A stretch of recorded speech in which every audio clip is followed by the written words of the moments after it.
Lewat 3 proses mulai daripada justification, yaitu dibenarkan, dikayosun, bukan pembenaran. Tahapan kedua, sebelum orang percaya masuk kepada proses glorification, disebut adalah sanctification, yaitu pengudusan. Ternyata saudara, dalam proses ini, orang-orang percaya bisa dimasukkan dalam 2 golongan, sekalipun telah mengakui bahwa dia memiliki DNA Kristus. Iya kan?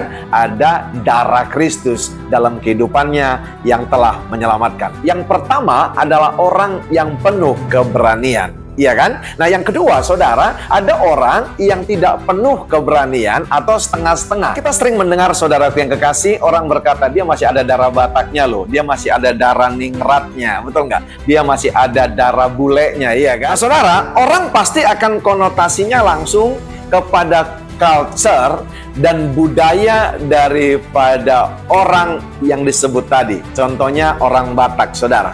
Konotasi orang pasti akan berkata, pasti tegas, iya kan? Contoh, suaranya agak sedikit bervolume, iya kan? Nah itu kan saudaraku yang kekasih adalah culture. Karena apa? Orang langsung mengkonotasikan bahwa itulah saudaraku yang kekasih darah Batak, betul kan? Sebagai orang-orang percaya, kita juga harus yang namanya memiliki satu ciri, yaitu kekudusan. Karena apa? Darah Kristus ada di dalam kita, dan itu sebagai kunci yang melayakkan kita untuk masuk ke tempat Maha Kudusnya. Lewat apa saudara? Lewat tirai yang dibelah, lewat tubuhnya yang tercabik-cabik, yang melayakkan kita untuk masuk ke tempat Maha Kudusnya. Jadi saudara-saudara, oleh darah Yesus kita sekarang penuh keberanian dapat masuk ke dalam tempat kudus, karena ia telah, perhatikan ini kata-katanya, karena ia telah membuka jalan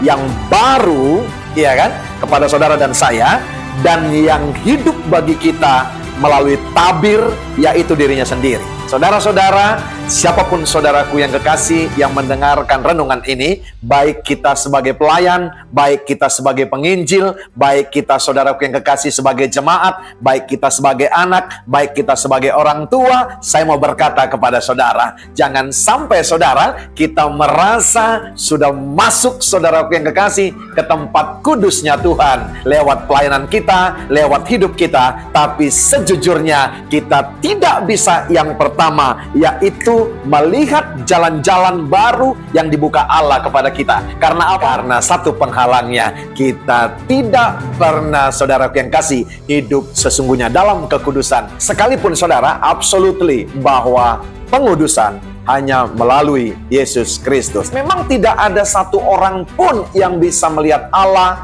tanpa kekudusan. Saudara, yang kedua, Alkitab ini berkata, dan yang hidup bagi kita melalui tabir, yaitu dirinya sendiri. Saudara, kita melayani dan segala macam, tapi kita nggak bisa hidup dan melihat tabir yang sesungguhnya yang telah dibukakan, yaitu adalah dirinya sendiri. Jadi, saudara-saudara, oleh darah Yesus, kita sekarang penuh keberanian dapat masuk ke dalam tempat kudus, karena ia telah membuka jalan yang baru dan hidup bagi kita melalui tabir, yaitu dirinya sendiri.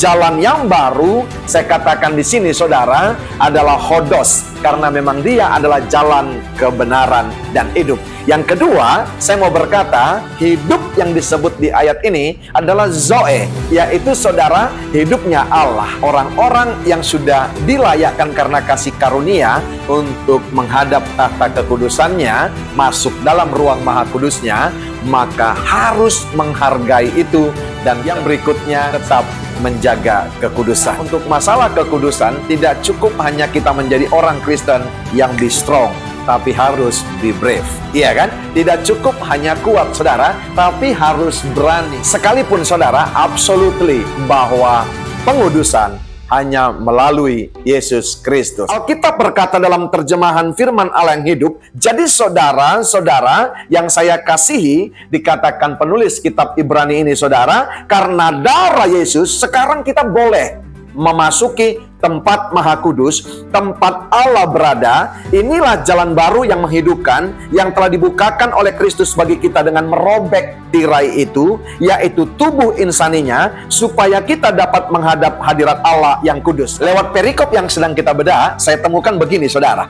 Kita yang telah melihat jalan-jalan yang baru tersebut, yang saya sebut adalah hodos, iya kan? Dan orang-orang yang telah, saudaraku yang kasih, hidupnya bisa melihat tirai yang terbelah tersebut, yaitu Yesus Kristus sendiri, maka saudaraku yang kasih, hidupnya adalah Zoe, hidupnya Allah. Tidak mungkin saudaraku yang kekasih masih berkutat dengan hal-hal yang tidak kudus. Orang yang penuh keberanian, ciri yang paling khas dalam hidupnya, yang memiliki DNA Kristus, paling sederhana bisa kita lihat daripada apa, saudara? Dia berani mengatakan ya di atas ya, tidak di atas tidak. Tapi saudara yang setengah-setengah keberaniannya, tergantung dia bertemu dengan siapa jam ini dan hari ini. Itu akan mempengaruhi setiap keputusan dalam hidupnya. Pertanyaannya bagi kita, kalau orang yang mengaku, saudaraku yang kasih, memiliki DNA Kristus dalam kehidupannya, tidak berani berkata ya di atas ya,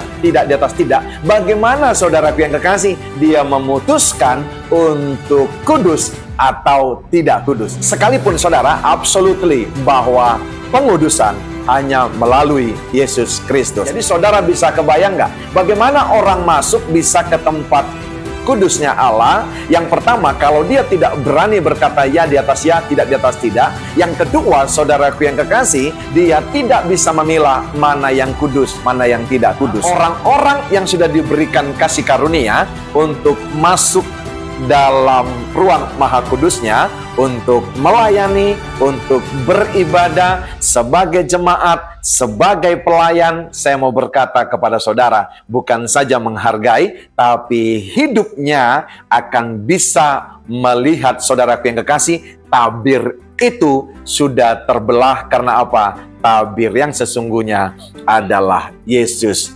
Kristus, dan tidak akan lagi memiliki hidup yang sembarangan. Sebagai penutup, saya mau sampaikan ini buat saya dan juga buat kita semua. Kita melayani, kita pengkhotbah, kita worship leader, kita singer, kita pemain musik, apapun yang saudara wakafkan, dedikasikan, proyeksikan untuk pekerjaan Tuhan, saya mau berkata, jangan sampai itu adalah religious activity. Tapi saudaraku yang kekasih, kekudusan adalah akuntability kita sebagai orang-orang percaya. Hanya satu yang bisa menjamin pengudusan kita, yaitu melalui Yesus. Yes, tapi untuk tidak jatuh dalam menghadapi hal-hal yang tidak kudus, yang disediakan oleh dunia adalah keberanian kita untuk mengambil keputusan dengan pertolongan Roh Kudus.